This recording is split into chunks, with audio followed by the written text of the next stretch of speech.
All gameplay footage in this video was captured on a Ninja Inferno provided by Atomos, capturing gameplay and video footage in 4K resolution in 10-bit up to 60 frames per second and in HDR. For more information, visit atomos.com. Microsoft provided us a copy of the Ultimate Edition of Forza Horizon 4 approximately 1 week before this review went live. Because we've been playing the game before its official release, we've had very limited multiplayer experience with the game outside of one guided session with the developers from Playground Games. However, due to Xbox Live difficulties and internet issues on our end, even that session was cut short. This means we will not be going in-depth on multiplayer in this review. We reviewed Forza Horizon 4 on an Xbox One X console on a 4K HDR screen and played exclusively with a standard Xbox control pad. The Forza Horizon series is officially 4 games in, and usually this is the time when people may start to wonder if the series is getting stale. In all honesty, it's a valid question to ask. If you oversimplify, the Forza Horizon games have essentially used the same overall formula in each game since the beginning. So then the question becomes, did Ralph Fulton and Playground Games do enough to keep things fresh? Or are things starting to get stale? By the time this review is over, I think I would have answered that question and hopefully given you enough information to decide whether or not you want to spend your hard-earned money on this game or not. Let's get started. I'll get the big questions out of the way first. All the defining traits of a Horizon game are here.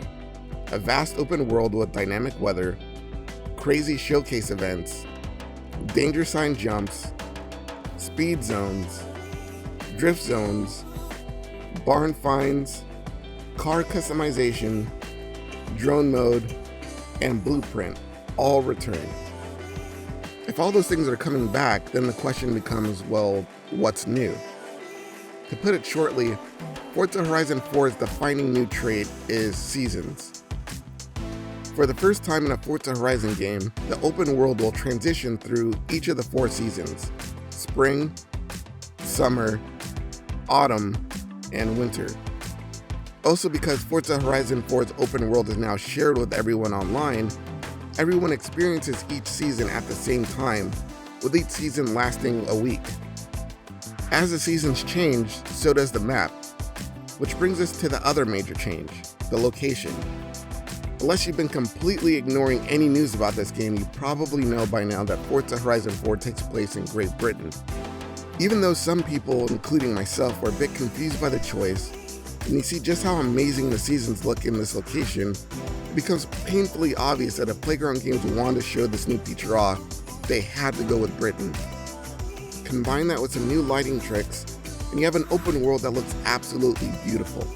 The snowbanks, puddles, mud, gravel, and sand all soak up the light and show off texture that makes them seem tangible. I have no problem saying that I think this is the best looking Horizon game yet, and it isn't just because of the environments. The cars in this game take full advantage of Horizon 4's lighting system, and I found them incredibly satisfying to look at in just about any weather condition. I honestly can't wait to see what photo mode enthusiasts come up with once they get their hands on this game. Car interiors are still very detailed as well, and switching to cockpit view in just about any vehicle is always a treat. Beyond the visuals, the season and the British map enhance gameplay elements as well.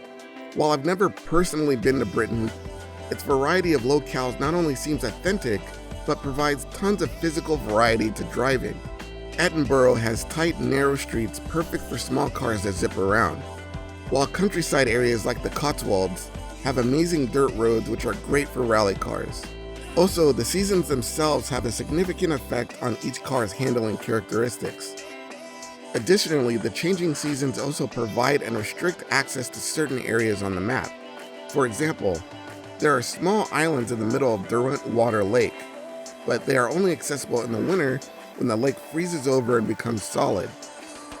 Or there may be a body of water that might have a secret at the bottom that's only revealed when it dries up in the summer. Discoveries like that give Horizon 4 layers that enhance its tried and true formula, keeping it from getting stale. Digging further into the gameplay, there are 3 major race types: road racing, dirt racing, and cross country. Combining those 3 race types with the over 500 rows of varying surface types lends to plenty of variety when it comes to actual racing. Also, as I mentioned before, Blueprint mode returns, so each event can be customized to change things up even further. Believe me when I tell you, you will not run out of things to do in this game. Additionally, since Forza Horizon 4's open world is shared, every event can easily be made into an online co-op, PvP, or rivals race if anyone is game for it.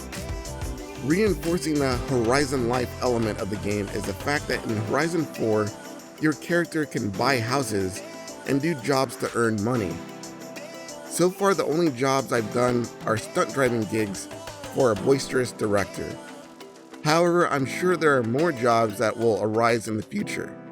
Buying houses takes the place of having multiple Horizon Festival hubs, as in previous games. Now players can buy new cars and modify existing cars at a house. Homes will vary in price from the low 6 figures all the way up to the $15 million castle home in Edinburgh. Certain homes also unlock elements in the game, like barn finds. Alright, so this is a driving game, right? What does the driving actually feel like? Not unlike Forza Horizon 3, actually.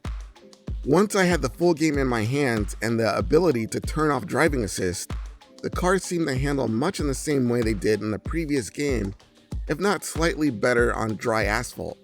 I could be completely wrong here, but to me it seems like the biggest change in the physics is the contrast between driving surfaces that were previously not a factor.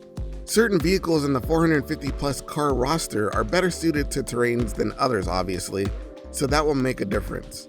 Though in the end, I'd have to say that if you like the car physics in Forza Horizon 3, then you'll like the car physics here. If you hated the physics, then this game probably won't do much to change your mind. Alright, so I love the location, I think the visuals are incredible, and I definitely do not think this game is boring with all there is to do. Is there anything I don't like? The short answer is yes, but admittedly it's not a long list. My first gripe is about the avatars. I've said it before and I'll say it again. I wish there was a full-on avatar editor available instead of just picking from a pre-made roster. While I do appreciate that the avatar roster is very representative when it comes to race, skin shades, and gender, I wish I could really get in there and make more tweaks to further make the avatar look like me and not just the closest thing to me that's there. Something else that I wish was better is the customization. Now, don't get me wrong, there are new features like changing wheel width and stance. However, when it comes to actual part selection, things are pretty much the same. The wheel roster is the same, and the only new branded body kit is RWB, which is awesome, but I wish there was more. Though I give Playground Games full marks for some of the Forza branded kits, especially the one for the Ford Focus RS. One of the more serious gripes is that one of the showcase events is actually a straight up repeat of the spring section of the intro sequence, right down to the dialogue between the motocross riders. In a game with so much variety, it really is jarring to see an entire sequence literally recycled like that. Though my biggest gripe is the way that DLC cars are implemented. As I said in the disclaimer, we were sent the Ultimate Edition for the review, which means we got 2 DLC packs. However, to actually get the cars in my garage, I had to go to the DLC section of the auto show, go to each car individually, and select each car one at a time. This was an issue in Forza Motorsport 7 as well. But I've heard one of the devs say that before or soon after Forza Horizon 4 launches, an update will be released to address this issue and make it much easier to add DLC cars to the garage. After all it's said and done, is Forza Horizon 4 worth your hard-earned cash? I would say yes.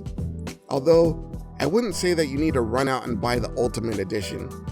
The real meat and potatoes of a Horizon game are all the events you can do, and those are there even if you just buy the standard edition.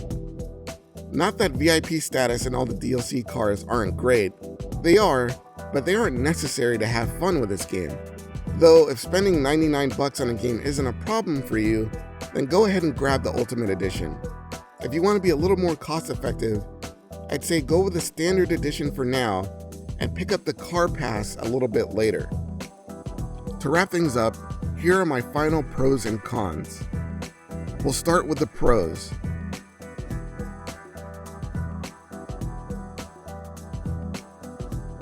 Now for the cons.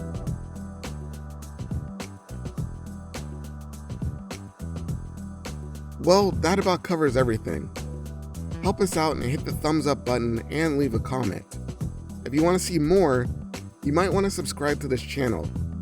If you do subscribe, be sure to click the notification bell so you know when new videos go up. Thanks for watching the review.